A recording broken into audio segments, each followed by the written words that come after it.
यानंतर जाऊयात कोल्हापूरमध्ये आजपासून 7 दिवसांच्या कडक लॉकडाऊनला सुरुवात झाली। जिल्हाधिकारी आणि पालकमंत्री यांच्या बैठकीनंतर प्रशासनाने काल हा निर्णय जाहीर केला। नेहमीच गजबजलेल्या असलेल्या सोलापुरातल्या बाजारपेठा आणि अनेक रस्ते आज चांगलेच सुनसान झाल्याचं पाहायला मिळालं। कोल्हापूरमध्ये जर का नागरिकांनी लॉकडाऊनच्या नियमांचं नीट पालन केलं तर इथली कोरोनाची साखळी ही निश्चितपणे तोडता येऊ शकते। आमचे प्रतिनिधी संदीप राजकोळकर यांनी पहिल्या दिवसाचा आढावा घेतलाय। कोल्हापूर शहरासह संपूर्ण जिल्ह्यामध्ये आज पहाटेपासून लॉकडाऊन जारी करण्यात आलेला आहे आणि लॉकडाऊनमुळे शहर आता सुनं दिसायला लागले, पण अत्यावश्यक सेवा ज्या आहेत त्या मात्र सुरू आहेत। मी सध्या आहे कोल्हापूर शहरातल्या ऐतिहासिक अशा दसरा चौकामध्ये।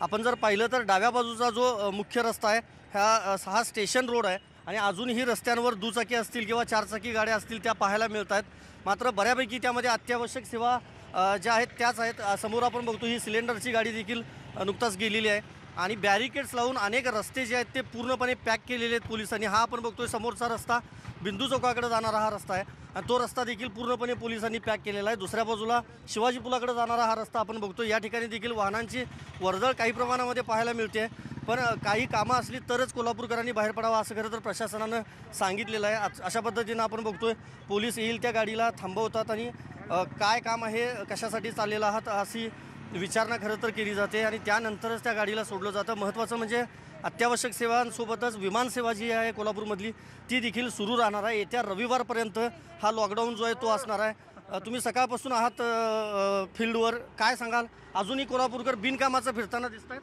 नाही, अजून तरी शक्यतो दिसत नाही आहेत। प्रत्येक गाडी आम्ही 1 बाय 1 चेक करतोय, तरी शक्यतो तसं कोण अजून फिरताना दिसून येत नाही, सध्या ते दिसत नाही अजून। आधीच्या लॉकडाऊनमध्ये आणि आत्ताच्या ह्या लॉकडाऊनमध्ये काय फरक जाणवतो तुम्हाला? बऱ्यापैकी लोकांनी अनुभव चांगला घेतलेला आहे की पोलीस गाड्या डिटेन करतात, पोलीस कारवाई करतात, प्रशासन पूर्ण सतर्क आहे।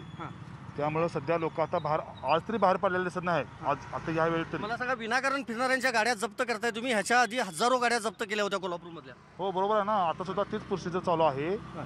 आता सुद्धा तीच मान्य SP साहेब आणि आमचे पोलीस निरीक्षक बाबरसाहेब यांच्या मार्गदर्शनाखाली तीच प्रोसिजर चालू आहे। जे अत्यावश्यक फिरतात त्यांच्याकडे कुठल्याही प्रकारचं पासेस नाहीत, ठोस कारण नाही, भाज्या आणून निघालो, दूध आणून निघालो, ह्यांच्या गाड्या डिटेक्ट करून गाड्या ट्रॅफिक ऑफिसरने जमा करायचं प्रोसिजर चालू आहे। संदीप राजकोळकर, न्यूज 18 लोकमत, कोल्हापूर। तेव्हा कोल्हापूरमधली आपण स्थिती पाहिली काय आहे ती, आणि आता आपण जाऊया रत्नागिरी जिल्ह्यातल्या दापोलीमध्ये सुद्धा कोरोना बाधितांची संख्या हळूहळू वाढायला लागली। त्यातच दापोलीमध्ये काही जण आता दबक्या आवाजात चिंता करतायत ती गणपतीच्या निमित्तानं लोक जेव्हा आपापल्या गावाकडे परततील त्यावेळेला काय परिस्थिती निर्माण होईल याची। यासोबतच जिल्ह्यात कोरोनाचा धोका वाढला असला तरी दुसरीकडे अनलॉकची प्रक्रिया सुद्धा सुरू झाली आहे, पण जिल्ह्याच्या अनेक छोट्या गावांमध्ये सुद्धा आता कोरोनाचे पॉझिटिव्ह रुग्ण सापडू लागलेत। आमचे प्रतिनिधी शिवाजी गोरे यांचा रिपोर्ट पाहूया। गेल्या 24 तासामध्ये रत्नागिरी जिल्ह्यामध्ये 60 कोरोनाबाधित रुग्णांचा अहवाल पॉझिटिव्ह आला आहे। रत्नागिरी जिल्ह्यातल्या कोरोनाबाधित रुग्णांची संख्या आता 1250 झाली आहे, तर 443 ॲक्टिव्ह रुग्ण आहेत। 41 लोकांचा यापूर्वीच मृत्यू झाला आहे। रत्नागिरी जिल्ह्यातल्या कोरोनाबाधित रुग्णांची संख्या दिवसेंदिवस वाढते। काही केल्या रत्नागिरी जिल्ह्यातल्या कोरोनाबाधित रुग्णांची संख्या कमी होत नाही, त्यामुळे रत्नागिरी जिल्हा प्रशासनाची चांगली चिंता वाढली आहे।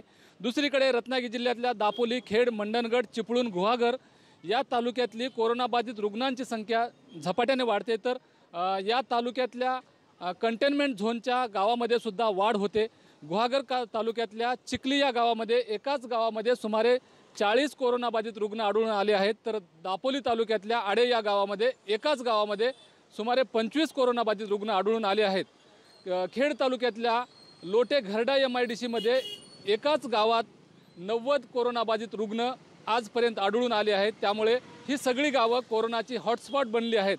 रत्नागिरी जिल्ह्यामध्ये कोरोनाबाधित रुग्णांवरती अंकुश आणण्यासाठी जिल्हा प्रशासनाकडून वारंवार उपाययोजना केल्या जात आहेत।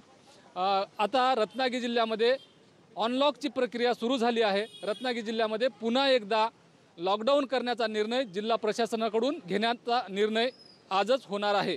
मात्र कोरोनाबाधित रुग्णांच्या संख्येवर अंकुश आणण्यासाठी लॉकडाऊन हा एकच पर्याय नाही, तर लोकांनी सुद्धा खबरदारी घेणं गरजेचं आहे। शिवाजी गोरे, न्यूज 18 लोकमत, दापोली, रत्नागिरी।